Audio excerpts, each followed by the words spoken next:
Welcome to the channel सकलोके स्वागतम जनाइছোঁ মই অৰবিন্দ বৰা 2023 চনত আমাৰ ডিএমইৰ যি 2008টা পোষ্টৰ কাৰণে এডভাৰটাইজমেন্ট পাবলিশ হৈছিল তাৰে ভিতৰত বহুত পোষ্ট আছিল জুনিয়ৰ এসিস্ট্যান্ট হক কম্পিউটাৰ অপাৰেটৰ হক গ্ৰেড 4 এমটিএস হক বা স্টাফ নাৰ্ছৰ পোষ্ট হক হেবিলাক আছিল আৰু তাৰে স্টাফ নাৰ্ছৰ যেটো ৰিটেন পৰীক্ষা হেতু আমাৰ অনুষ্ঠিত হৈছিল 4 ফেব্ৰুৱাৰী 2024 হৈছিল আৰু এটা ভিডিও মই বনাইছিলো এই ভিডিওটো মই বনাইছিলো আপোনালোকে দেখিছে 8 ফেব্ৰুৱাৰী ইমান সোনকালে ৰিজাল্ট দি দিছিলে মাত্ৰ 4 দিনৰ ভিতৰত 2024 ৰ ৰিজাল্ট দি দিছিলে তাৰ পিছতে ইন্টাৰভিউ পাতিছিলে কিন্তু সেই 8 ফেব্ৰুৱাৰীৰ পিছত আপোনাৰ 15 তাৰিখ মান ফেব্ৰুৱাৰী এনেকুৱা সময় 3 দিন পৰীক্ষা পাতিছিলে মানে ইন্টাৰভিউ পাতিছিলে তাৰ পৰা গৈ ফেব্ৰুৱাৰীৰ পিছত এতিয়া March April May June July August মানে 6 মাহ পিছত গৈ পেলাই ৰিজাল্ট দিছে তেওঁলোকে কাৰণ মানে কথাটো কি ইয়াতে যে যিখিনি আমাৰ ৰিটেন টেষ্টত বহে তাতটো যিমান এপ্লাই কৰে সকলো বহিব পাৰে যিমানে কৰে এপ্লাই কিন্তু ইন্টাৰভিউলে যেটো 8 মানে 15 ফেব্ৰুৱাৰী এনেকুৱা সময়ত হৈছিল 3 দিনীয়া কাই হৈছিল 3 দিন বেলেগ বেলেগ ডেটত সকলো বেলেগ বেলেগ আছিল সেই ইন্টাৰভিউত কিন্তু বহুত কম মানুহ আহে কাৰণ ৰিটেনত ক্লিয়াৰ হোৱাখিনি আহে ইমানখিনি মানুহ ৰিটেন দিছিলে তাৰ ৰিজাল্ট মাত্ৰ 4 দিনত তেওঁলোকে দিছিলে 4 ফেব্ৰুৱাৰী হৈ পেলাই 8 ফেব্ৰুৱাৰী ৰিজাল্ট দি দিছিলে কিন্তু ইন্টাৰভিউত যিখিনি মানুহৰ হৈছিল বহুত কম মানুহৰ সেই টোটাল ৰিজাল্টখিনি ফাইনেল ৰিজাল্টখিনি দি পেলাই লগালে 6 মাহ সময় তো বহুতৰ কোৱেশ্চন আছে ইয়াক লৈ পেলাই বহুতৰ এটা ইয়াক লৈ পেলাই মানে এটা কনফিউজন বা এটা সন্দেহ আছে যে প্ৰসেছটো ঠিকে থাকে হৈছে না নাই বহুত কমেন্টস মই দেখা পাইছো বা আগতেও মোক খুদি আছে বহুতে যি হক বাৰু ফাইনেল ৰিজাল্ট এটো দিলে এখন ৰিজাল্ট শীট আপোনালোকে যদি চাব বিচাৰে তেতিয়া হলে ইয়াতে চাব পাৰে আমাৰ টেলিগ্ৰাম চেনেল জয়েন কৰি লব টেলিগ্ৰাম চেনেল এটো মই ইয়াতে দিছো আমাৰ টেলিগ্ৰাম চেনেলটো জয়েন কৰিলে তাতে পিডিএফ টো মই আপলোড কৰি দিম পাই যাব আপোনালোকে এখন ডেটটো 9 আগষ্ট দিয়া আছে কিন্তু আজি আমি পাইছো ৰিজাল্টৰ হেতু শীটটো এখন ইয়াত যাৰ ৰোল নম্বৰ আছে তেওঁলোক সিলেকশন তেওঁলোকৰ হৈছে আৰু ডিএমই যেটো অফিচিয়েল ওয়েবসাইট আছে সেই অফিচিয়েল ওয়েবসাইটত গলে আপোনালোকে বাকি গুটে ডিটেইলস পাই যাব যিখিনি সিলেকশন হৈছে তেওঁলোকে কি কৰিব লাগিব কি কৰিব না লাগিব যিখিনি সিলেকশন পাইছে তেওঁলোকে হয়তো নিজে জানে তেওঁলোকে কেনেকৈ সিলেকশন পাইছে কি হিচাপত পাইছে বা নোহোৱাখিনিও অলপমান দুখ কৰিছে যে কিবা নিশ্চয় খেলিমেলি এটা হ'ব পাৰে ইয়াতে তেনেকুৱা ধৰণৰ এটা সন্দেহ জাস্ট আমি তাতকে বেছিকৈ ক'ব নোৱাৰো আছে আৰু এই 2008টা পোষ্ট যি আমাৰ আছিল ডিএসএস ডিএমইত তাতে 240 টামান পোষ্ট নাৰ্ছৰ আছিল বাকিখিনি টেকনিশিয়ান পোষ্ট আছিল মই কৈছো অলৰেডি জে আছিল junior assistant computer operator MTS grade 4 ward boy এই গুটেই বিলাক মিলাই পেলাই বাকি পোষ্টখিনি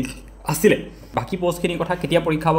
হ'ব এতিয়ালৈকে পৰীক্ষাৰ একো নটিফিকেশন নাই কিয় হেতু নাজানো বৰ্তমানটো হেলথ মিনিষ্টাৰ আৰু বেলেগ হৈ গল হিমন্ত বিশ্ব শৰ্মা তেখেতে হেলথ মিনিষ্ট্ৰী ললে এতিয়া কি হয় সোনকালে হয়তো পাতিব বুলি আশা কৰিছো এইখিনি যেহেতু ৰিজাল্টটো অলৰেডি পাবলিশ হৈ গল আৰু এই নাৰ্ছৰ যিখিনি পৰীক্ষা আছে টেকনিক্যাল ক্যাটেগৰী আন্ডাৰত আহে তেওঁলোকৰ যিখন পেপাৰ সেইখনো মই সলভ কৰিছিলো সেই পেপাৰ সলিউশন খনো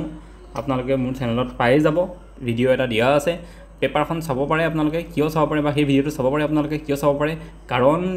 বাকি যিখিনি 2008 পোষ্টৰ যিখিনি পৰীক্ষা আছে এতিয়ালৈকে যিখিনি হোৱা নাই গ্ৰেড 3 হক বা গ্ৰেড 4 হক সেইখিনি পৰীক্ষাটো পেপাৰ এনেকুৱা ধৰণে আহিব এনেকুৱা ধৰণৰে আহে ডিএমই বা ডিএসএস ৰ যিখিনি হেলথ ডিপাৰ্টমেন্টত পৰীক্ষা হয় আমি সদায় দেখো যে তাতে কি হয় কাট অফ বহুত হাই যায় বহুত মানুহে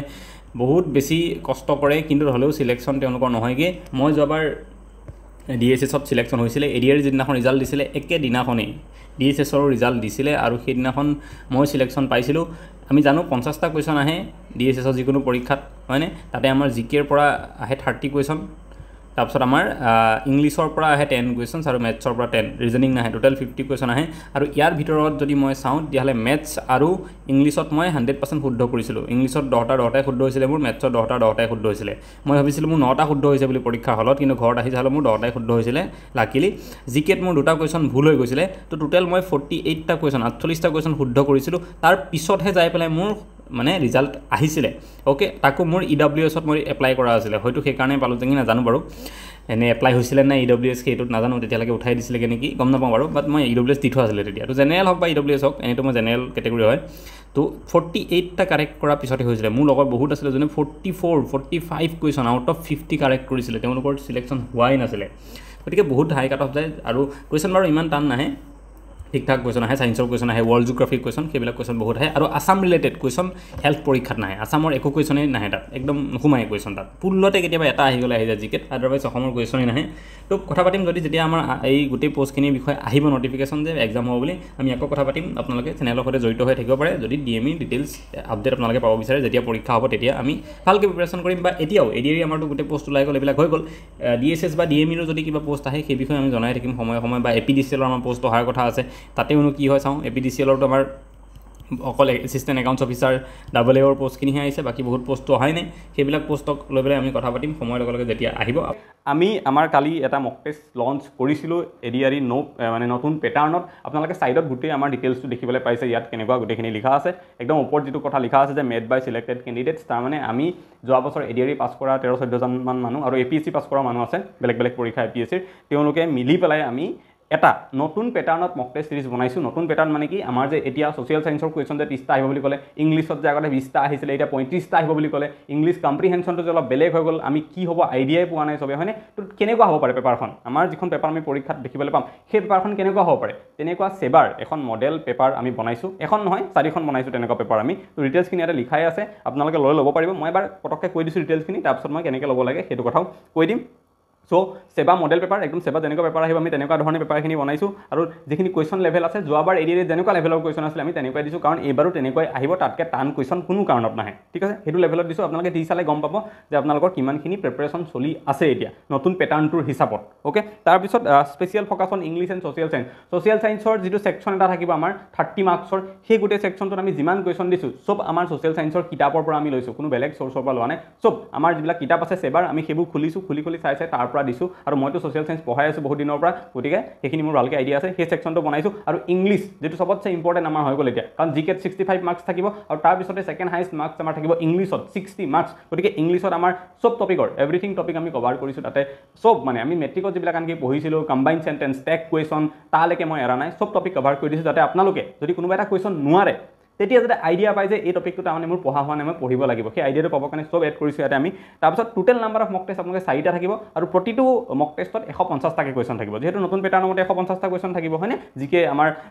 35, ছ'চিয়েল 30, মেথছত আমাৰ 30, ইংলিছত আমাৰ 35, ৰিজনিঙত 20, এনেকৈ যিহেতু আমাৰ টোটেল মিলাই পেলাই 150 কুৱেশ্যন থাকিব। আমি 150 কুৱেশ্যন দিছোঁ প্ৰতিটো মক টেষ্টত, তেনেকৈ টোটেল 4টা মক টেষ্ট আছে, এটা PDFত কম্বাইন কৰি পেলাই আমি তাক বনাইছোঁ। আৰু চিলেবাছত যিমান টপিক আছে আমি চব কভাৰ কৰিছোঁ। এটা মক টেষ্টতে যদি গোটেই কভাৰ চিলেবাছ আমাৰ হোৱা নাই, নেক্সট মক টেষ্টত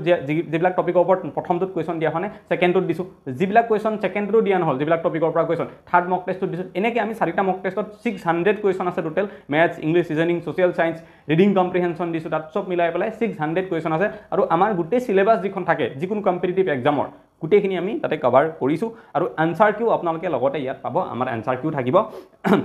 যিবিলাক শুদ্ধ এনচাৰ সেইবিলাক ৰেড মাৰ্ক কৰি দিয়া থাকিব, আপোনালোকে তাৰ পৰা চাই ল'ব, তেনেকৈও পাৰিব। গতিকে এইখিনি হৈছে আমাৰ মক টেষ্টৰ বিষয়। আপোনালোকে যদি দি চাব বিচাৰে যে নতুন পেটাৰ্ণৰ পেপাৰখন কি হ'ব, কাৰণ যোৱাবাৰ পেপাৰ বেলেগ আছিলে, 100টা কুৱেশ্যনৰ আছিলে, এতিয়া 150 হ'ল। ইংলিছৰ ৰিডিং কম্প্ৰিহেনশ্যন, ইংলিছ লেংগুৱেজ বুলি নতুন ছাবজেক্ট আহিলে, ছ'চিয়েল ছায়েন্স বুলি নতুনকৈ ভৰালে। গতিকে অলপ চেঞ্জ যিহেতু হ'ল, এই চেঞ্জ পেটাৰ্ণটোত এইবাৰ পেপাৰখন কেনেকৈ অহাৰ চান্স আছে সেইটো যদি জানিব বিচাৰে, আমাৰ মক টেষ্টকেইটা আপোনালোকে দি চাব পাৰে। দিবলৈ হ'লে আপোনালোকে কেনেকৈ ল'ব পাৰিব, ইয়াতে আমি কাষত এটা স্কেনাৰ আপোনালোকৰ কাৰণে দিয়া আছে। এই স্কেনাৰটো আপোনালোকে পে'মেণ্ট কৰিব লাগিব 99 ৰুপিজ, আৰু 99 ৰুপিজ পে' কৰি পেলাই যদি আপোনালোকে তলত যিটো নাম্বাৰ এইটো দিয়া আছে, এই নাম্বাৰটোত স্ক্ৰীনশ্বটটো পঠাই দিব, আপোনালোকে মক টেষ্টটো PDF ফৰ্মেটত পাই যাব। অলপ দেৰি লাগিব পাৰে, 2 ঘণ্টা, 3 ঘণ্টা, 4 ঘণ্টা, বাট পাই যাব, একো টেনশ্যন ল'ব লগা নাই। আৰু যদি স্কেনাৰটোত পে'মেণ্ট নহয়, কিবা কাৰণত খেলি মেলি পায় আপোনালোকে, তেতিয়াহ'লে স্কেনাৰটোৰ তলত এটা নাম্বাৰ দিয়া আছে GPay বুলি, সেই নাম্বাৰটোত গুগল পে'ও ডাইৰেক্টলি কৰিব পাৰে। কিন্তু সেই নাম্বাৰটোত কোনেও স্ক্ৰীনশ্বট নপঠাব, ফোন নকৰিব, একো নকৰিব। যি আছে মেছেজ দিব লগা, স্ক্ৰীনশ্বট পঠাব লগা, এই নাম্বাৰটোত পঠাব, ঠিক আছে? আৰু এনেকৈ কৰিলে আপোনালোকে গোটেই 4টা মক টেষ্ট নতুন পেটাৰ্ণত 150টা কেজত কুৱেশ্যন আছে, গোটেইখিনি পাই যাব।